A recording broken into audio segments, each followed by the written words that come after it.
I am so pleased to be here. I can't even tell you how excited I am to be here. I have had the pleasure in the last 2 years to meet quite a few New York educators. The subtext of my message today is on moonshots and student success.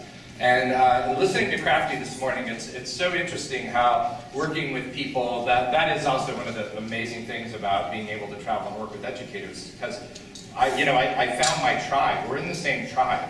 You're here because you're interested in doing this kind of work. You're here because you want to transform student learning.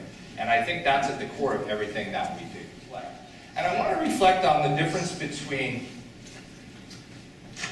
a platitude and a core belief. And so a platitude is something that sort of is a saying that has a little bit of morality to it, but over time it sort of becomes meaningless. So it's something that someone might say, but they don't really even know what the meaning is behind it, or they think they should say it. And a core belief is sort of the opposite of that. A core belief is something that not only drives the way you see yourself, but it also drives the way you see others. And so I'm going to ask you, or put up a statement for you. So if I say to you, all kids can learn, the question for you is this a platitude or a core belief?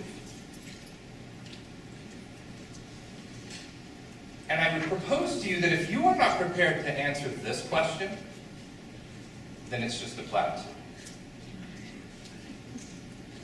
It is our job to not only think about the difference between a platitude and a core belief, but to really have them entrenched in us in such a way that it drives what we do on a daily basis with our kids. Because if it's a core belief, remember, this is something that not only drives what you do, but it also drives the way you see others. And so if I truly believe as a core belief that all kids can learn, and that I will not allow a single child to fail, then that will drive the way I see them. And it will allow me to have to get to know them by name and to be able to ensure that I have the relationship with them so that I can hold them to that high standard. And I can't do that any other way. And in order to do something like that, that requires moonshot thinking. In order to revolutionize, not evolutionize, the education system, we need to apply moonshot thinking. And this is something that has been a passion of Google's for quite a while. Google, when they look at making change, a normal company is satisfied making incremental change. I'm going to make a 10% change this year. That's a win for us. Google says, why do 10%? Why not shoot for the moon? Let's go for 10 times change. And what does it take to do 10 times change?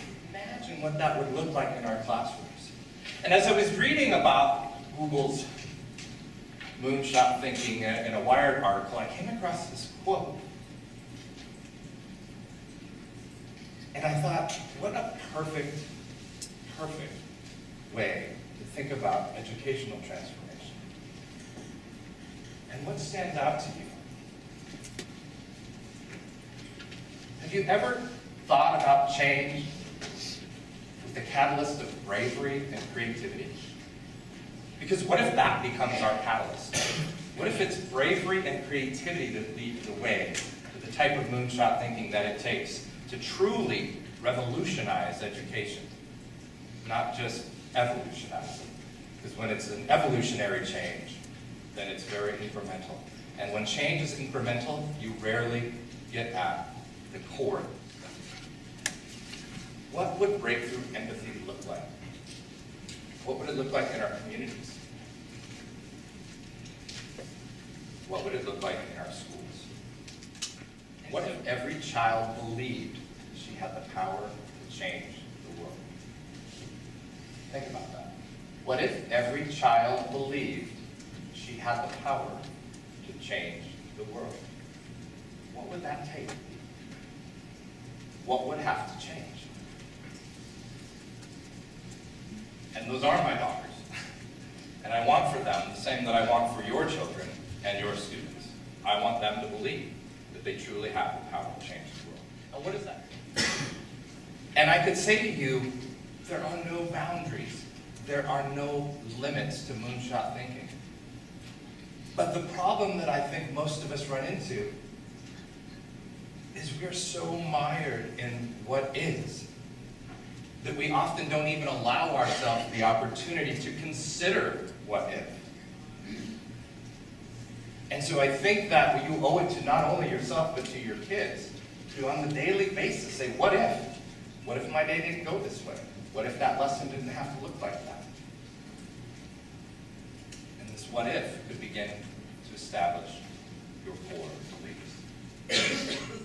And what if the system that it is today is nothing but an illusion?